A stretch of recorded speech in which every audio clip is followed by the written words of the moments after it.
Évangile de Matthieu, chapitre 10. Les 12 apôtres. Jésus appelle ses 12 disciples. Il leur donne le pouvoir de chasser les esprits mauvais et de guérir toutes les maladies et toutes les douleurs. Voici les noms de ces 12 apôtres. D'abord Simon, qu'on appelle Pierre, et André son frère. Jacques et son frère Jean, les fils de Zébédée. Philippe et Barthélemy. Thomas et Matthieu, l'employé des impôts. Jacques, le fils d'Alphée et de Thaddée, Simon, le nationaliste, et Judas Iscariote, celui qui va livrer Jésus. Jésus envoie les 12 apôtres annoncer la bonne nouvelle.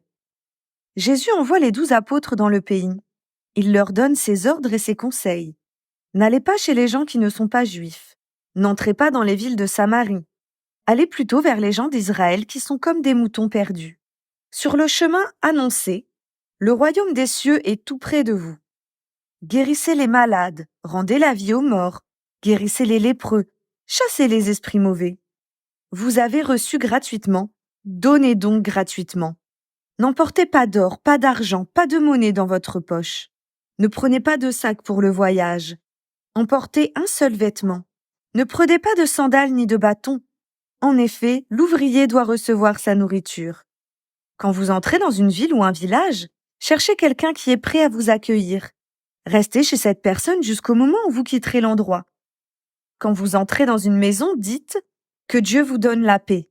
Si les habitants de la maison sont prêts à recevoir la paix, que votre salutation leur donne la paix.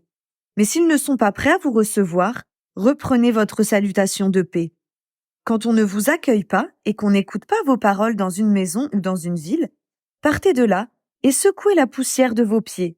Je vous le dis, c'est la vérité. Le jour où Dieu jugera les gens, il sera moins sévère avec les habitants de Sodome et de Gomorrhe qu'avec les habitants de cette ville. Ce qui va arriver aux disciples de Jésus. Écoutez, je vous envoie comme des moutons au milieu des loups. Soyez donc prudents comme les serpents et innocents comme les colombes. Faites attention, des gens vous livreront aux tribunaux. Ils vous frapperont à coups de fouet dans leur maison de prière. On vous conduira devant les gouverneurs et les rois à cause de moi. Alors vous serez mes témoins devant eux et devant ceux qui ne sont pas juifs.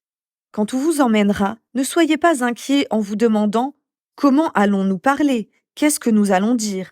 Oui, à ce moment-là, Dieu vous donnera les paroles qu'il faut dire. En effet, ce n'est pas vous qui parlerez, c'est l'Esprit de votre Père qui parlera par vous.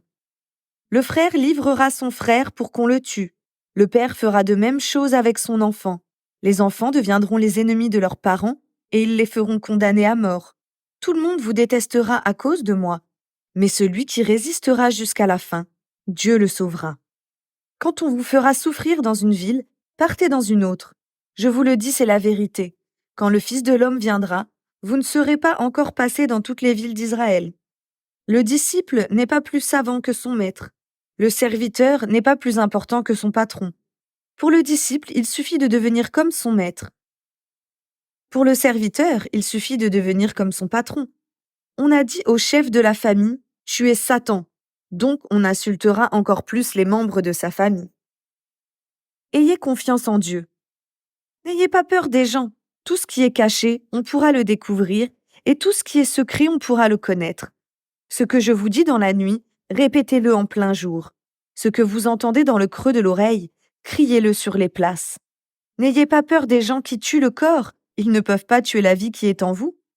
Celui que vous devez respecter avec confiance, c'est Dieu.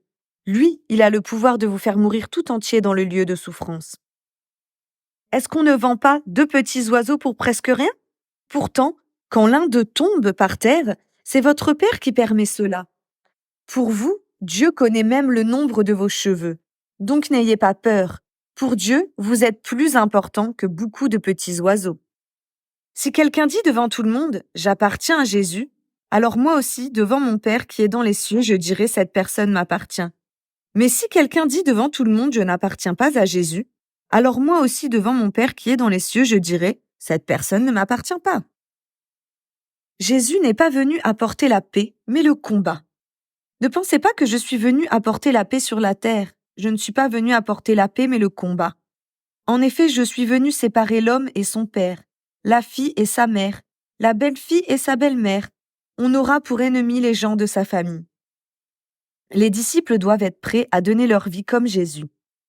Celui qui aime son père ou sa mère plus que moi n'est pas digne de moi. Celui qui aime son fils ou sa fille plus que moi n'est pas digne de moi. Celui qui ne prend pas sa croix et qui ne me suit pas, celui-là n'est pas digne de moi. Celui qui veut garder sa vie la perdra. Celui qui perdra sa vie à cause de moi la retrouvera. Si quelqu'un reçoit les disciples, c'est Jésus qui le reçoit. Si quelqu'un vous reçoit, c'est moi qui le reçois. Et la personne qui me reçoit aussi celui qui m'a envoyé. Si quelqu'un reçoit un prophète parce que c'est un prophète, il aura la récompense qu'on donne à un prophète.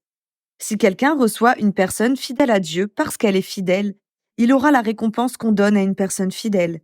Je vous le dis, c'est la vérité. Si quelqu'un donne à boire un verre d'eau fraîche à l'un de mes petits, parce que c'est mon disciple, il aura sûrement sa récompense.